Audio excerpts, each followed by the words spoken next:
Thank you very much for your patience, and thank you very much for the impact you're looking forward to bringing on board in this particular scenario today in the community of GELA. Very quickly, moving on to our agenda for today. I believe some people have joined us, so please, if you've joined us today, please be willing to introduce yourself.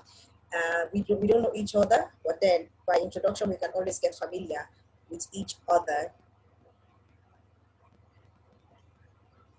So moving forward,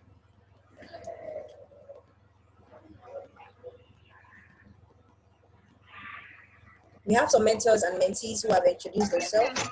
If your mic is this. I think most people have done the introduction already. Okay.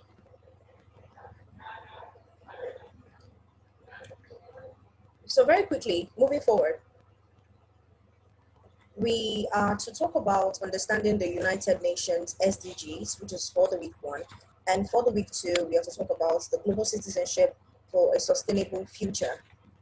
If you are to be frank with ourselves, the country where we find ourselves today is a country that is splitted in knowledge, in the terms that what the West knows is not what the East knows, and what the North knows is not what the West knows about, in terms of when it comes, especially when it comes to global goals. A lot of communities today are still even yet to hear that word sustainability. A lot of communities today are still even yet to hear the word SDGs. As a matter of fact, you will be surprised if you get to meet top members on the road, just engage them and try to have a conversation with them on SDGs. And some of them will still tell you they've never heard of that word before.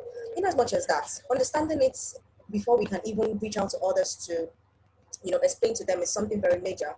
And I believe that is one thing that we all have in common today in this meeting that we will be talking about today.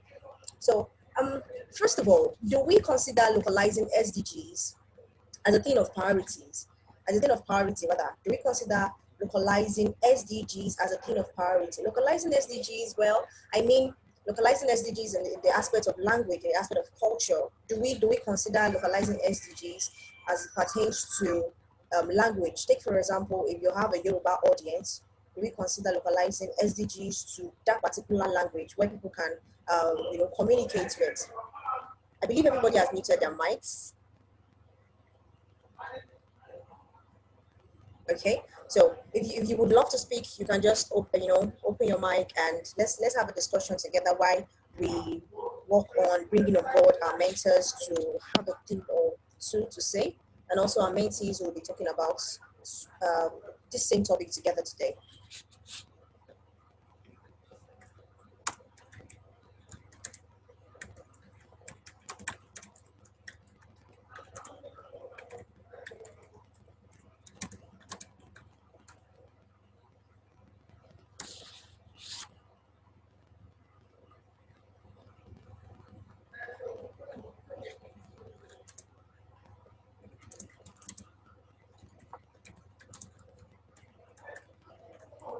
Do we have anybody that would like to share from what I just shared?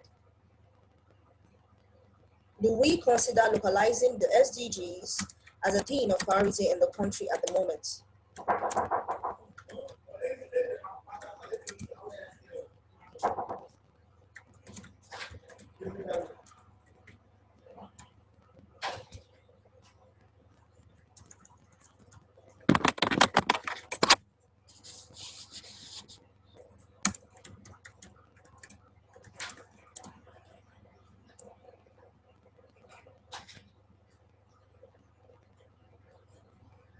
You're welcome, Maxwell. Thank you very much for that introduction.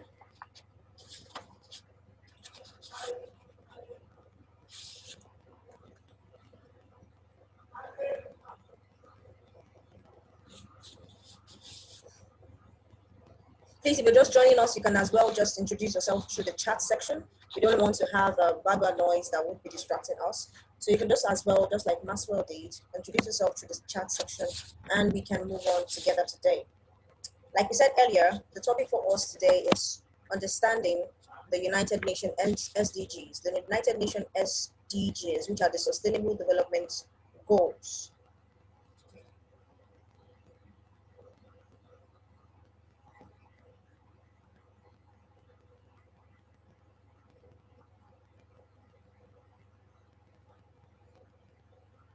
let's speak up and not be shy, like Mr. Favor said. Let's all speak up and not be shy. This is a thing for us to share together. We are all here together to share from our wealth of experience. I believe strongly that no one doesn't know anything. I mean, we all have an iota of knowledge. We all have a wealth of experience. We all have a well of experience, knowledge, wisdom. You can name it. Someone somewhere knows something. If I know what you know, and if you know what I know, let's imagine how powerful we can be together. You're welcome. You're welcome. You're welcome. Thank you for that introduction in the chat box.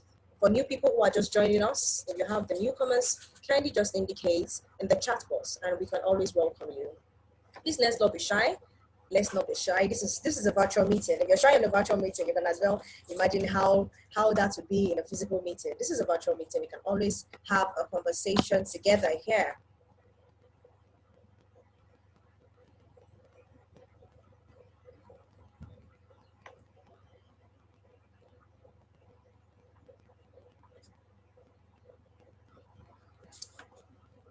You're welcome, Christabel. We can see you. You're welcome very much. You're welcome, Christabel. We appreciate you for joining us. Thank you very much for coming. The question on ground for the newcomers is, before we actually go into the main deal of the day, do we all consider localizing the SDGs in the country as a thing of priority at the moment? Localizing SDGs, do we consider having SDGs in the local language, the local dialects? So the common people, the masses can understand better. We don't have to start explaining to them clean energy when they can as well understand what clean energy means to them in their own language. So do we consider localizing the SDGs as a thing of priority at the moment? So you can as well join the conversation. Please don't be shy. We have the mentees and the mentors on ground today, and we are all grateful. We are very, very grateful for joining us today. Okay, I would like to chime in, and Adedoyin is my name. I'm a mentor. When we talk about localizing the SDGs, it's not just about the language. Of course, language is a key thing here. Localizing the SDGs simply means taking the global context or the global goal and bringing it down to the local level. It is the process of taking the account of what we aim to achieve globally to the subnational context. And from the setting of the goals, even to the targets, to coming up with the means to implement these goals, it all has to go to the local context. Language is just one of those contexts, like I said. If you go to the East, for example, and when I did my youth service in 2009, I did it in the East in Enugu State, and it was in a faraway village where many children, many school children, we can actually achieve all these policies and achieve by the end of 2030, or by 2030, we can achieve all these goals. Thank you.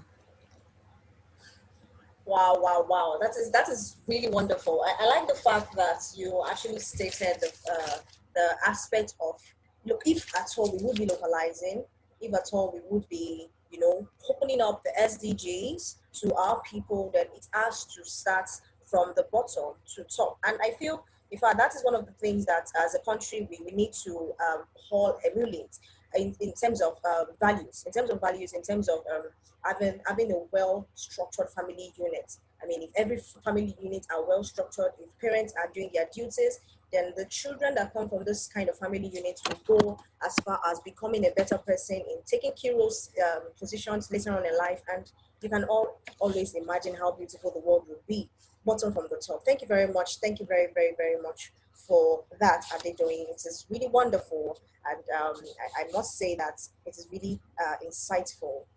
We can always as well have other people, bring in their own perspective, what their own opinion is as it pertains to localizing the SDGs. Adedoyin had said earlier that it doesn't just refer to the language alone, which I had mentioned earlier. So we can always bring our own perspective to explain better, or probably to give us our own individual perspective to localizing the SDGs.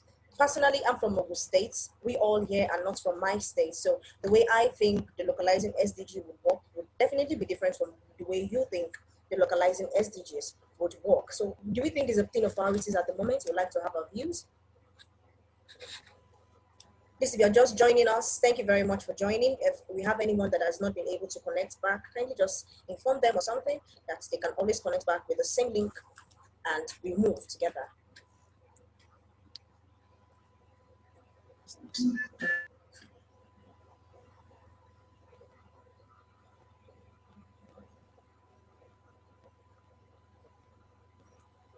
Do we have anyone who would like to share more on that, or we can just move on?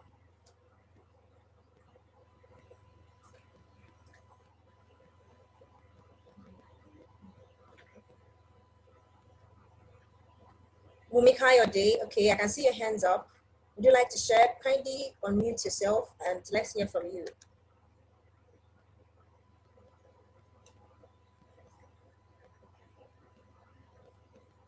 Mumika Day, would you like to share? I can still see your hand up.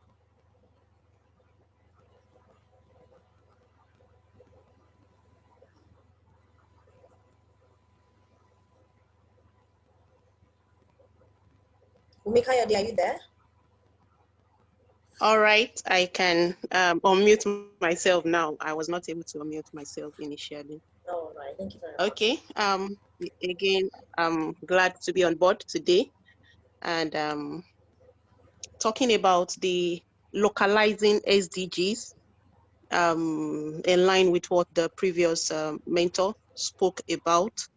I want to look at it in the area of the education sector. Oh, wow. Localizing SDG, making it available or making it reaching out to persons at the local level now, because when we talk about SDG, we see it up there being talked about by leaders, world leaders, but now looking at it in the concept of how does it get to you and me at our level operating. In this society, I want to talk about education as a major way of reaching out, because most persons now are able to send their children to school because they have identified education as being so paramount. So it's a very good ground to reach out to people, especially also to youth. And what is happening now in the education sector is to section research based on the SDGs. And so in a university, you expect that every lecturer should be able to pick one or at least two of the SDGs and be able to put his research under that. So all of his students he's supervising would be talking about a particular SDGs. And this had been listed actually as one of the tools for webometrics for ranking universities. Therefore, um, teachers, lecturers definitely have to come under a particular SDG and bring forth results of their research through this.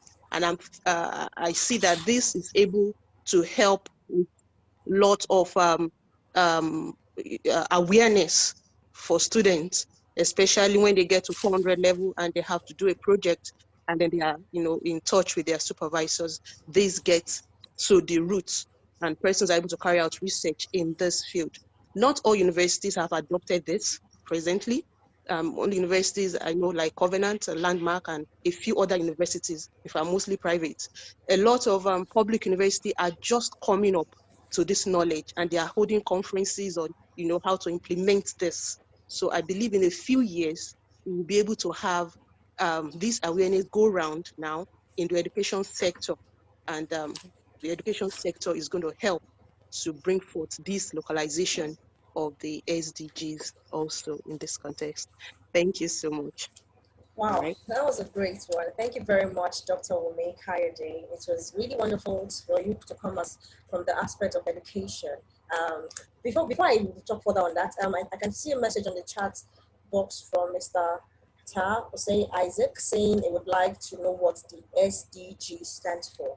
So, Mr. Isaac, what the SDG stands for is the Sustainable Development Goals, in brackets the SDGs, which is also known as the Global Goals, and it was adopted by all the United States members in 2015 as a universal call to action to end poverty, to protect the planet, and to ensure that all people enjoy peace and prosperity by 2030.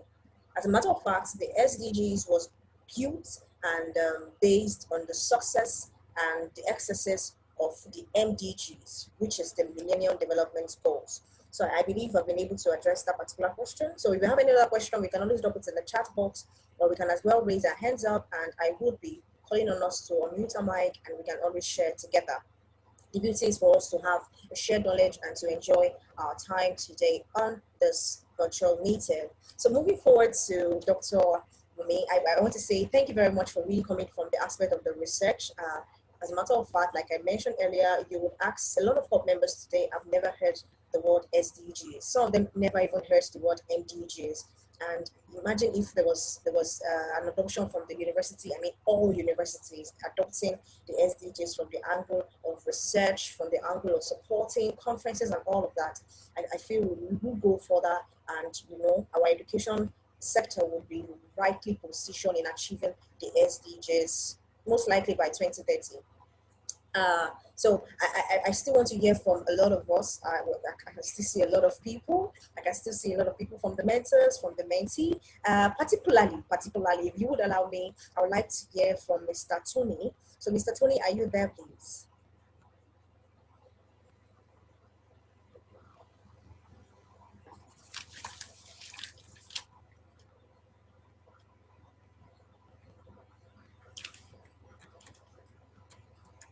Sir Tony, are you there, please?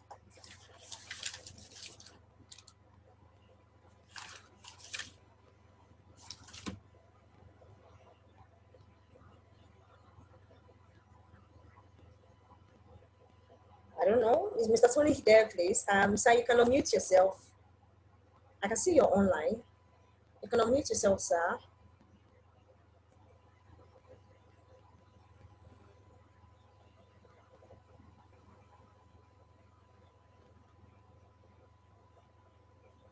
Okay, I don't think Mr. Tony probably he's having a network issue or something. Oh, but can we all hear me? I think I need to even address that first. Can we all hear me? If you can hear me, please, you can just say yes in the chat box. Something.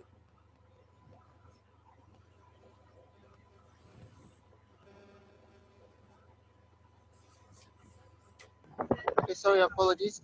Previously, because of the background noise, I tried to make sure everybody is muted permanently. So Mr. Tony can speak now.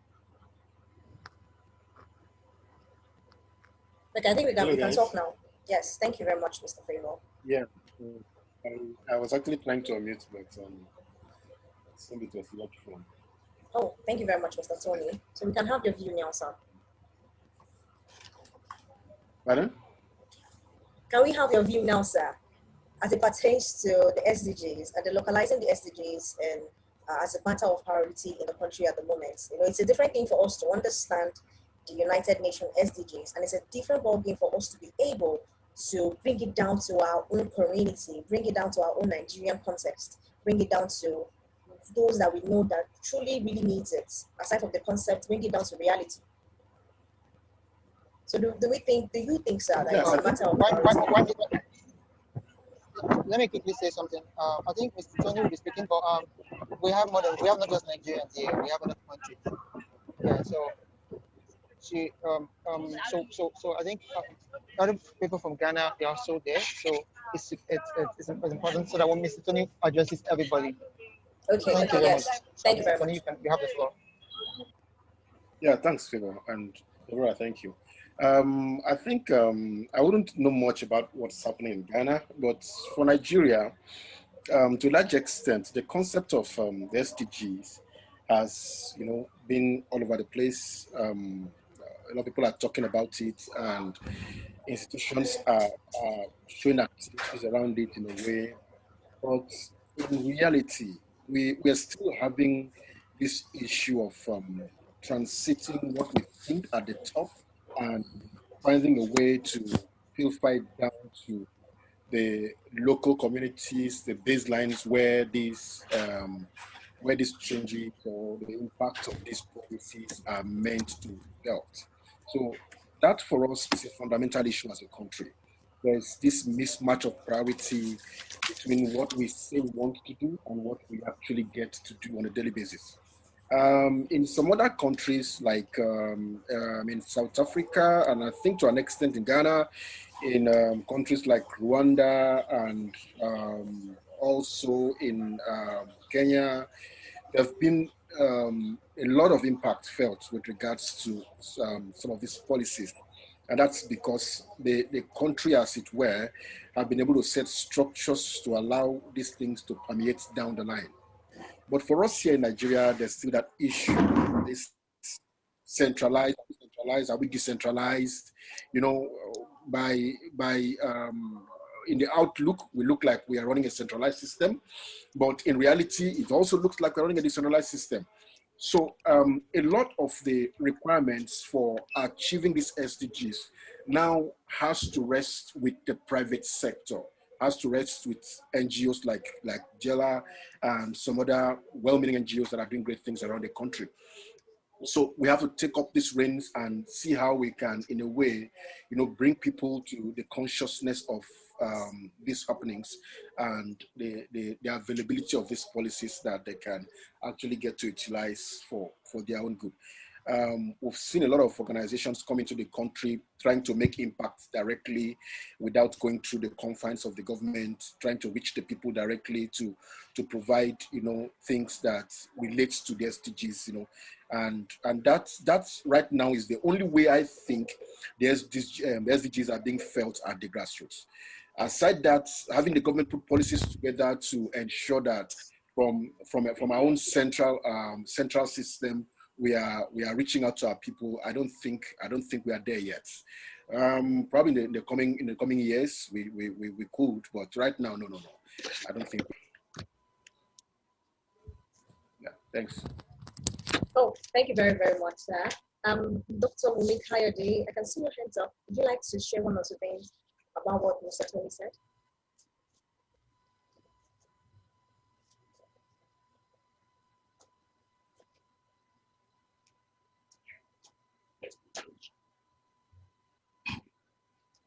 Okay, I don't think I see the hands again.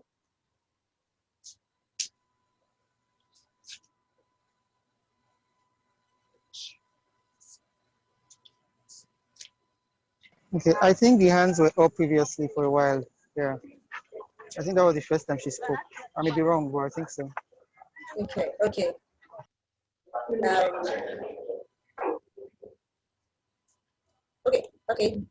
Dominic, I think your hands are up. Would you like to share one or two things on what we've been discussing?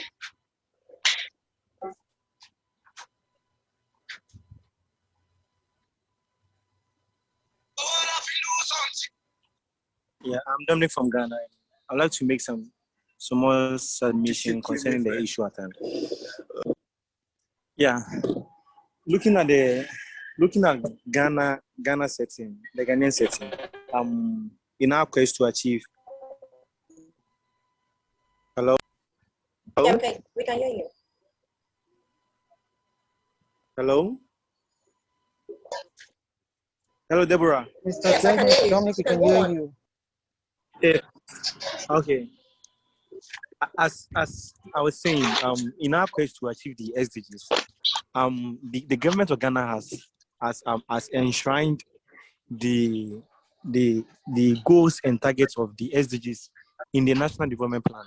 So this is the plan that all the municipal assemblies, the MDAs, the agencies and other institutions of Ghana are looking upon to draw out their action plans for the various districts, municipalities, and provinces. So the government of Ghana has streamlined the. Hello, I believe you can hear me. Yes, we can. Yeah. So the goals and targets has been enshrined in the National Development Framework.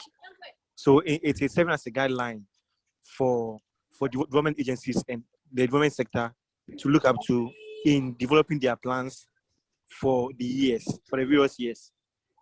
So that is what we are doing in Ghana. That is really wonderful, especially when it's coming from the government's perspective. Hello? I mean, yeah, I believe you had. Yes, we heard you, Mr. Dominic. Would you like to share more, or can I take it up from here?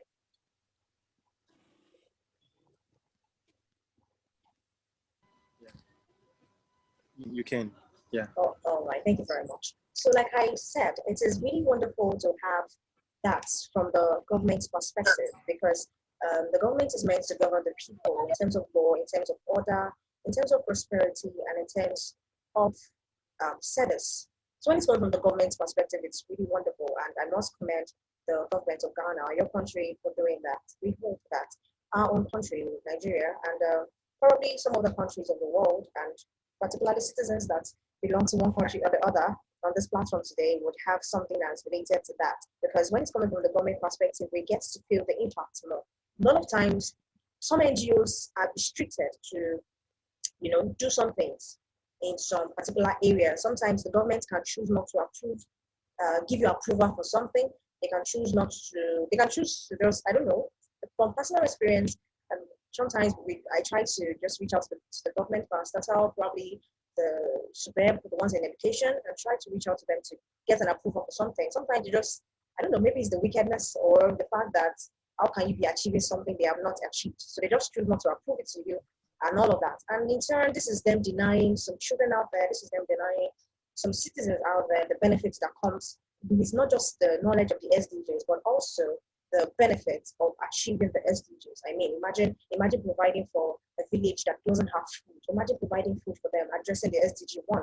Imagine providing education, quality education, addressing the SDG 4, and all of that, really. And most importantly, I think that's where the synergy comes to play, like Mr. Tony has said, that the synergy of the NGOs, not ignoring the fact that in as much as the government is not willing to take it up fully, they still would want to do one or two things to ensure that people are not denied the benefits of achieving, the SDGs. Mr. Isaac, I can see your comments through the chat box. I'll be looking forward to your comments. Thank you very much for noting that. And for every other person, please, if you're too shy to talk, you can always drop your comment on the chat box. Mr. Dominic, I can see your hands again. Would you like to add one or two things, or can I move on? Would you like to share one or two things? Yeah, yes, please, Deborah. I would like to add one other comment pertaining to what we are discussing. Yeah, the issue of the SDGs on how we will be able to achieve the goals, the 17 goals for 2020, for 2030. Yeah, it calls for an holistic consultation with all the key stakeholders pertaining to what we are discussing. Yeah, when you want to achieve the SDGs, you cannot do away with civil societies, the governments playing key major role, and also the private sector, and also the traditional governing bodies. Yeah, and even to some extent religious bodies, because we live in a society which is characterized by cultural precepts. So we have traditional rulers around. So you must holistic come together with all these stakeholders, taking their views and their suggestions on how we're able to achieve the SDGs, and not neglecting the youth. We are a major powerhouse in the quest to push the agenda of the SDGs. Thank you. Thank you very, very, very, very much for that. I think it's all in summary to talk about the SDG 12, which the last 17 rather, which addresses the partnership of the goals. I mean, coming together with an holistic consultation with all stakeholders and addressing the issue of the SDGs as it pertains to the awareness and the benefits to mankind. Thank you very much for everyone who has shared one or two things today. It is wonderful to hear from you, and I believe that we all have, one way or the other, learned. Yes, you can share your comments, Mr. Isaac. Please, you can share your comments. I will pick it up from there. Thank you very much. So we can as well want to learn one or two things from each other and have one or two things to say. At this point in time, we will be moving to the second topic for today. I want to believe that we all received the second topic through mail or through personal chats. And the second topic we'll be talking about today is the aspects of global citizenship for a sustainable future. I like the fact that the flow of this conversation has moved from understanding the Sustainable Development Goals, which carries the keyword sustainability. And moving into the second topic, which talks about global citizenship for a sustainable future. So first of all, my own approach would be that how exactly do you consider yourself as a global citizen? Can anyone just wake up one day and consider themselves as a global citizen? Are there anything involved to be tagged a global citizen? Is it? I mean, if I say I'm a global citizen, does that mean that I can just wake up? Okay, does that mean that I can just wake up in the morning and just say I'm a citizen of Canada or something? Do we have one or two people that would like to share on this? Please, if you're not talking at the moment, kindly mute your mic so we don't have background noise. Please kindly mute your mics if you're not talking at the moment. But if you would like to share on what I just mentioned, kindly unmute yourself. Okay, Mr. Maxwell. Mr. Maxwell, I can see your hands up. You can say. Yeah. Okay, thank you very much. Good evening. Good evening, sir. Good evening. Okay, I want to comment on this. Yeah, can anyone just get up and say he or she is a global citizen? Following the previous week lessons, I actually learned that being a global citizen is not restricted to perhaps you've traveled outside the country. You can it's actually a mindset, okay? A mindset knowing that you are concerned about your own environment and environments beyond your geographical location. So it's a mindset. You can actually be in a particular place. So once you can actually be in a particular country. For instance, I'm in Nigeria. I'm staying in Nigeria. I've not traveled outside, but I'm not just concerned about my immediate environment. I'm also concerned about outside. So it's a mindset. So once you begin to operate with that mindset from your locality, you can as well as say that you're a global citizen because you've incorporated that mindset within you. And if you peradventure in the long run get to travel outside, you begin to have a better picture of diverse culture and understanding, then it's also a plus. But first of all, it begins with that mindset from your present locality. So once anybody begins to operate from that mindset, and the person can as well say that I have a contribution to this, therefore I can be said to be a global citizen. So thank you. That is really wonderful. Understanding the power, yes, we got that. Understanding the power of the mind and how it influences the way we think, it's a very major thing that I feel.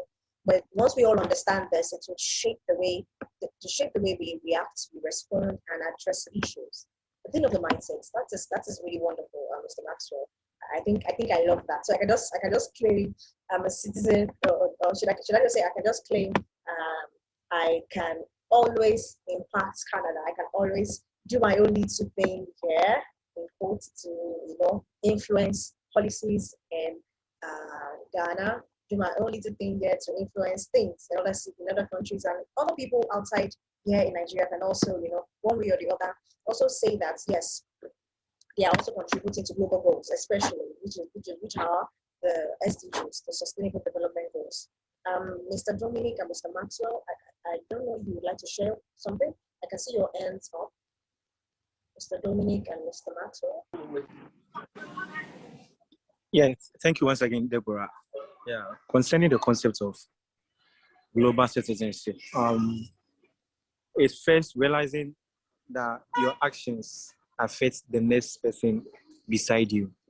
Yeah, it may be the immediate person beside you in your confined geographical location or the world at large.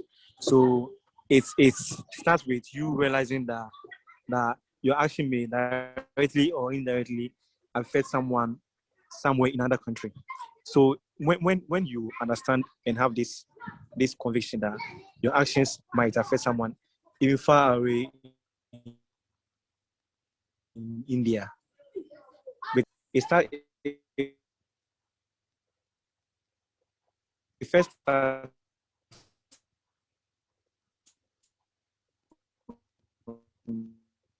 there. Then you start to live conviction with this idea it's going forward. Thank you. Thank you very, very much for that. Understanding that your own decisions and your actions, influences another, it impacts another. It has a way of, finding a way of just positively or negatively affecting someone else. That is really wonderful. Mr. Maxwell, I can still see your hands up. Would you still like to share one or two things? No, I've actually spoken. I've spoken. Okay, so kindly lower your hand and we can take it up from here. Okay. We still have a lot of people All right. this. We still have a lot of people on this channel today. And I don't know, are we shy? We shouldn't be shy. Let's all discuss and have a perspective shared. Which, in fact, global citizenship.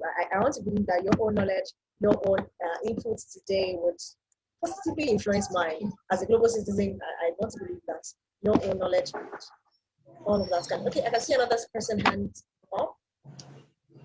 Would you like to share, sir? Hello. Okay, thank you very much. All right. My name is Kezimena Okro. On the concept of global citizenship, I noticed that we tend to think that being a global citizen means that you have to think of the other person in the next country. But for me, I think, okay, we are in Nigeria, and Nigeria is divided into the north and the south. And the south would like to think that whatever is happening in the north is not our problems. The north would like to think that whatever is happening in the south is not our problem. So for me, I think before anybody can call themselves a global citizen, they should be able to relate with those that are in their communities first, those that are in their countries, those that they not understand. They should be able to understand their problems, try to come to understand them first, before you can go out there and see somebody in Canada, somebody in India, or in America, you were able to empathize with that person, and you understand their problems. Whereas in your own country or community, you see have people that you don't want to, understand. So for me, the being a global citizen first, it entails me being able to live in harmony with those that I'm already with. Then I can go out there and live in harmony with others. That's just all I want to contribute. Thank you very much. Thank you so much. I like a particular word you used while you were explaining that. You mentioned at the end, you actually mentioned living in harmony. And I think that is one thing that is a major factor in the world today. The world is a place right now that we all just want peace and harmony. We all just, okay? So we have a countdown of 3 minutes to join the next link. So once we get logged out of this particular meeting right now, kindly just join back with the same link. Please, if your mic is on and you're not sharing at the moment, kindly off your mic so we don't have background noise that will distract us. Margaret, please, your mic is still on. Kindly off your mic so we don't have. Oh, okay, Dr. Wumi Kayode, thank you very much. You can unmute yourself now. Thank you very much. All right, thank you so much, Deborah. You are doing a great job. Thank you. I just want to add also, in addition to what the last speaker spoke about, that is really striking, being able to love your immediate people, your immediate locality, even before talking of those that are distant. Like everybody wants to solve the problem of Canada and the problem of the US. Why? Because probably you're able to gain recognition, and then you have opportunities, and maybe monetary gains will follow. So sometimes the motive behind being a global citizen may be because of what you want to gain, but ideally it should be about passion, having love for the next person to you. And then the last speaker spoke about, the northerner maybe not being interested in the problem of the southerners. And I, thought about someone in the West. What do you think of a Fulani herdsman? This is a typical Nigerian setting, okay? Naturally, because of all the things that have happened, there is some kind of, let them just get out and get themselves. So let them just go back to, their zone, their territory, okay? But you're looking at how can you solve this challenge? Do you see a Fulani man as a brother? Do you see another person from another tribe as a brother? And do you genuinely want to solve their problems? Okay, before we talk about the international community, where you can